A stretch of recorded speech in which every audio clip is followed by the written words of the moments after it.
Ayan, napanood po natin ang mga effort at mga community engagement na ginagawa ng Batangas PPO sa ating komunidad upang lalo pang maging matatag ang ugnayan ng pulis at komunidad sa Calabarzon.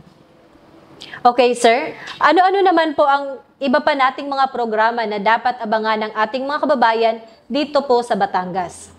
Pagdating naman sa mga programa ng ating Batangas Police Provincial Office, maasahan po natin na palagi po kaming pupunta, lalo na po sa inyong lugar, no? Para sa nabanggit ko nga po kanina, na kung saan ang ating revitalized police sa barangay ay may re-echo, o masabi natin kung ano magiging programa pa ng ating provincial office. So, ano po sir, final words na lamang po, baka po mayroon kayong mensahe para sa ating mga kababayan at lalong-lalong na sa ating mga kasamahang kapulisan at mga audiences na nanonood sa atin ngayon.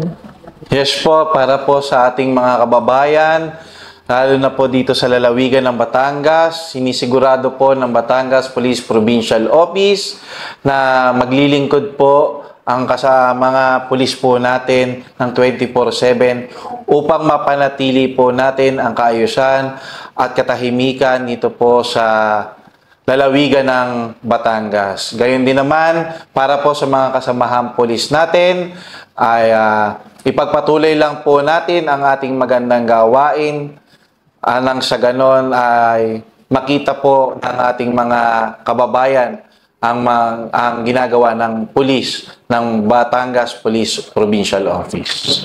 Baka po sir may nais kayong batiin at pasalamatan? Una po sa lahat ay binabati ko po ang ating Chief PNP, Police General Romel Francisco Marbil, gayon din ang ating Regional Director ng Police Regional Office Calabarzon, Police Brigadier General Paul Kenneth Lucas at ang Command Group ng Police Regional Office 4A. Ngayon din ang aming Provincial Director, Police Colonel Samson Belica Belmonte at ang bumubuo ng Batangas Police Provincial Office. Ngayon din po ang ating Chief RP Cadu 4A na si Police Colonel Meldred Pata at syempre ang ating Chief RPIO, si Police Lieutenant Colonel Chita del Gawiran. Magandang araw po. Gayon din sa lahat ng kapulisan ng Regional Office Calabarzon at sa mga audiences po na nanonood ngayon, sana po ay suportahan ninyo lagi ang mga programa ng Batangas Police Provincial Office sa RPIO at RP Cadu 4A. Maraming salamat po sa pag-anyaya ninyo sa amin, isang karangalan na isa po kami sa naging guest ninyo sa programang ito upang maiulat din namin ang komunidad sa buong Calabarzon ang accomplishment ng Batangas Police Provincial Office. Sapagkat ang gusto ng Batangas Police Provincial Office dito sa bagong Pilipinas, isa lang ang gusto ng pulis, ligtas ka. Muli po, maraming salamat at mabuhay po tayong lahat. So maraming salamat po sir. Bago po tayo magtapos, please follow, like, and share ang aming FB pages, PKG Calabarzon New Account, ang FB page naman ng PKG Tagapag-Ugnay, at sa lahat ng RP Cadu's Facebook pages nationwide, ang FB page ng Pro Calabarzon, at syempre ang FB page ng Batangas PNP Public Information Office. Muli, ang pasasalamat namin sa ating naging panauhin sa umagang ito, ang Chief ng Public Information Office ng Batangas PPO na si Police Major Dave Alex R. Mercado. Maraming salamat po, sir. Ang aming taus-pusong pasasalamat sa lahat ng kapulisan ng Pro Calabarzon sa mga naka-duty 24 oras, LGUs, NGOs, at ating mga force multipliers na ating katuwang sa pagpapanatili ng kaayusan at katahimikan sa Calabarzon. Tunay kayong mga bayani ng makabagong henerasyon. Tayo po ay laging mag-iingat at dalangin po namin ang kaligtasan ng bawat isa. Mula rito sa tanggapan ng RP Cadu 4A, ako po ang inyong tagapag-ugnay, Patrol Woman Maria Sara P. Bernales. Magkita-kita tayong muli para sa mga updates at napapanahong impormasyon. Ito pa rin ang inyong programang Usapang Pulis at Komunidad sa Calabarzon. Dito sa Bagong Pilipinas, ang gusto ng pulis, ligtas ka.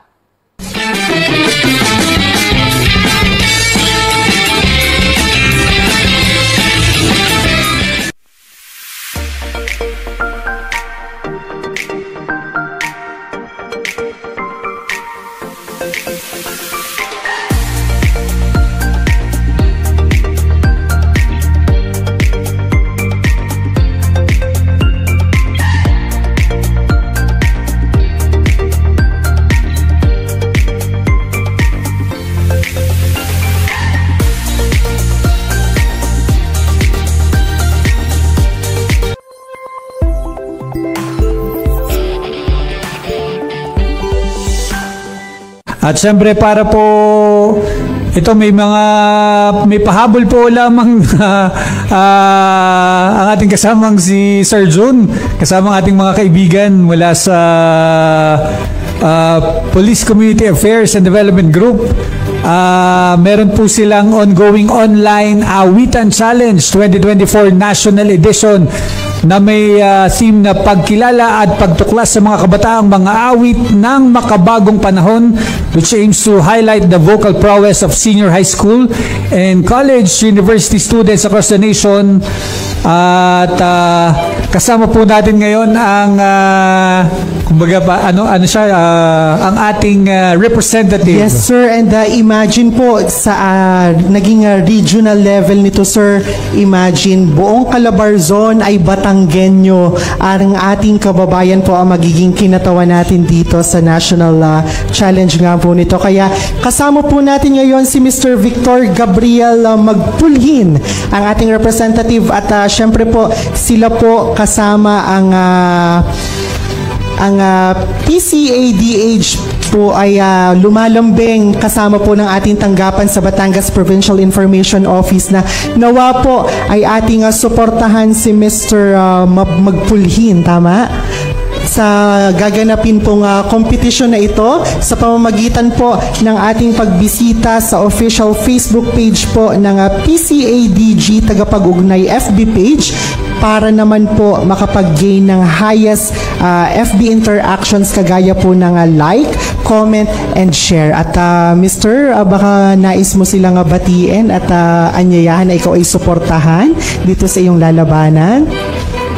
Ako po si Gabriel Magpulhin.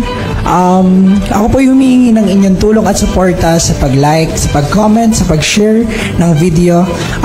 Maaari nyo pong mahanap yung video na nakapin sa post ng Gabriel Magpulhin. May page po kami doon. Nandun po yung video ng contest. Pwede po kayong manood doon. Pwede nyo pong i-heart. Yun po ay, ang title ay Bakit Ba Ikaw? Maraming salamat po sa inyo. Ito po ay para sa Diyos, para sa paaralan ng Batangas Christian School, para sa lungsod ng Batangas, para sa Calabarzon. Maraming salamat po sa inyo lahat. Ayan, maraming salamat. Ayan. At good luck. At ako po si Gabriel Magpulhin. Representative po ako ng Region 4A Calabarzon, kasama po ang Batangas Christian School at PCADG Calabarzon. Kami po ay humihingi ng inyong tulong at suporta sa pag-like ng page ng PCADG Tagapag-Ugnay, sa pag-comment ng @highlights at @followers, at sa pag-share ng aming video sa inyong friends o sa inyong pamilya. Maraming salamat po sa inyong lahat. Support Region 4A. Gabriel Magpulhin. All for him.